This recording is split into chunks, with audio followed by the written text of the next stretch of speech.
David, what are you doing? Those aren't Qurans, are they? No. You're not going to burn these books, are you? Well, the thought had crossed my mind. No!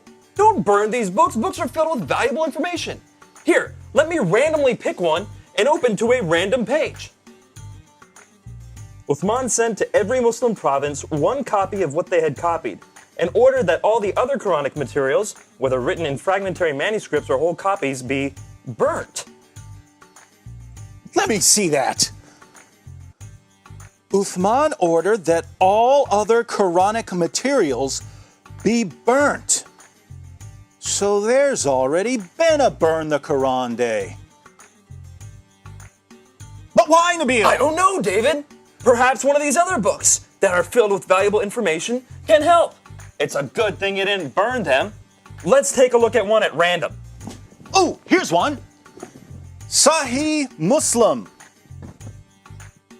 Abu Musa al-Ash'ari sent for the reciters of Basra. They came to him and they were 300 in number. They recited the Quran and he said, "You are the best among the inhabitants of Basra, for you are the reciters among them. So continue to recite it.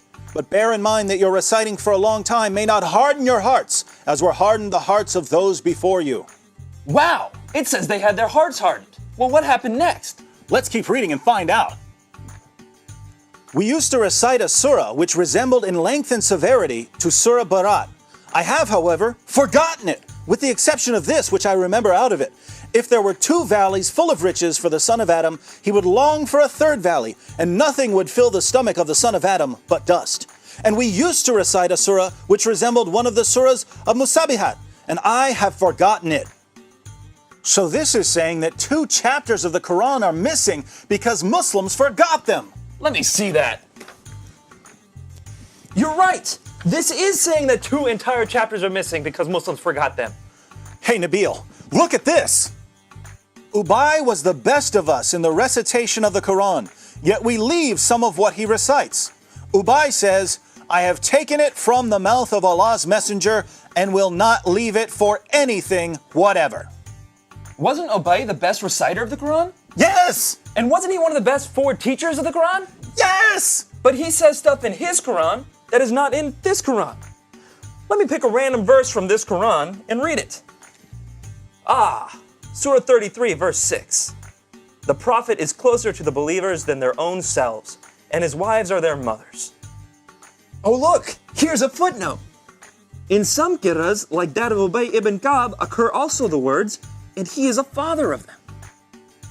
So Ubay, one of Muhammad's top teachers of the Quran, had words in his Quran that aren't in this Quran. But was he the top teacher of the Quran? Surely Zayd ibn Thabit, who put together the Quran we have today, was Muhammad's top Quran expert.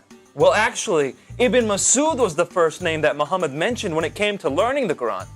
You know, surely one of these books would have something about him. Oh, look, here it is. I heard the Prophet saying, "Learn the Quran from 4. Abdullah ibn Masud, Salim, Mu'ad, and Ubay bin Ka'b." I wonder what Muhammad's top teacher of the Quran has to say about it. Let me pick up another one of these books at random. Here's one. The people had been guilty of deceit in the reading of the Quran. I like it better to read according to the recitation of him whom I love, more than that of Zayd ibn Thabit. Wow, according to that book you're holding, Muhammad's top teacher of the Quran is saying reading today's Quran is like being guilty of deceit. I wonder if any of these other books have something to say about it. Here, let me look at this one. Oh, there it is. O you Muslim people, avoid copying the Mus'haf in recitation of Zayd bin Thabit. By Allah, when I accepted Islam, he was but in the loins of a disbelieving man. And it was regarding this that Abdullah bin Masud said, "O people of Al-Iraq, keep the masahif that are with you and conceal them." So Muhammad's top teacher of the Quran says that today's version is deceptive and that we should avoid copying and reading it. But now I'm confused, Nabeel. Muslims have always told me that the Quran has been perfectly preserved right down to the letter and that the evidence proves this. That's what I was always taught. I'm sure one of these books will tell us that the Quran was perfectly preserved. How about that one? Let's see. It was narrated that Aisha said, "The verse of stoning and of breastfeeding an adult 10 times was revealed, and the paper was with me under my pillow. When the messenger of Allah died, we were preoccupied with his death, and a tame sheep came in and ate it?" The verse of stoning and the verse of breastfeeding?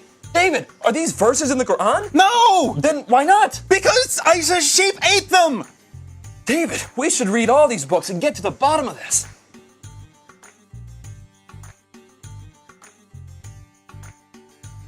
So let me see if I've got this right. Muhammad died, and no one had compiled the Quran. The people who had memorized large sections of the Quran were sent into battle by Abu Bakr, and they were slaughtered. Muslims lost a ton of the Quran that day. Abu Bakr didn't want to lose any more, and so he had Zayd ibn Thabit put together what was left and compiled it into a manuscript. And soon thereafter, people started compiling their own manuscripts, and large disputes began to happen over what should be included in the Quran. Ibn Masud had only 111 chapters in his Quran, while Ubay ibn Ka'b had 116 chapters.